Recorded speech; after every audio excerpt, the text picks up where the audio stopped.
أعوذ بالله من الشيطان الرجيم. بسم الله الرحمن الرحيم. يا أيها المزمل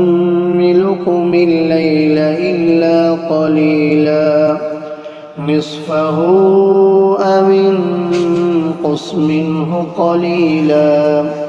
أو زد عليه ورتل القرآن ترتيلا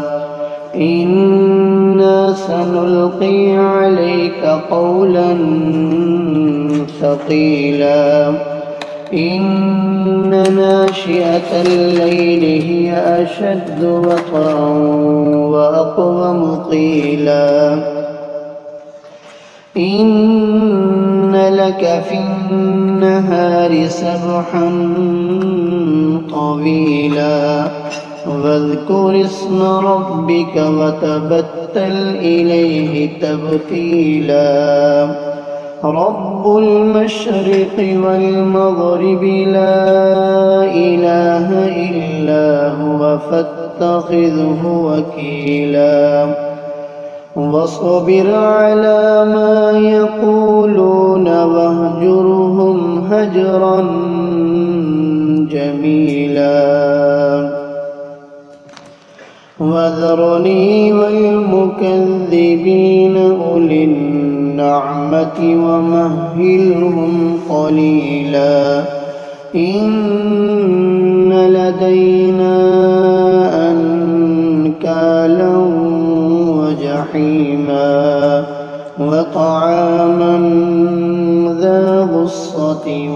وعذابا أليما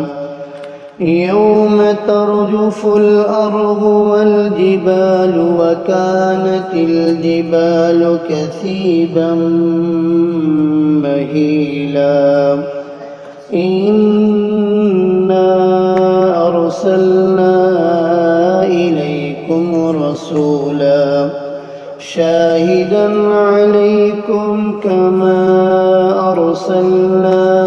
إلى فرعون رسولا فعصى فرعون الرسول فأخذناه أخذا وبيلا فكيف تتقون إن كفرتم يوما يجعل الولدان شيبا السماء منفطر به كان وعده مفعولا إن هذه تذكرة فمن شاء اتخذ إلى ربه سبيلا إن ربك يعلم أنك تقوم أدنى من ثلثي الليل ونصفه وثلثه وطائفة من الذين معك والله يقدر الليل والنهار علم أن لن تحصوه فتاب عليكم فاقرؤوا ما تيسر من القرآن علم أن سيكون منكم مرضى وآخرون يضربون في الأرض يبتغون من فضل الله وآخرون يقاتلون في سبيل الله فاقرؤوا ما تيسر منه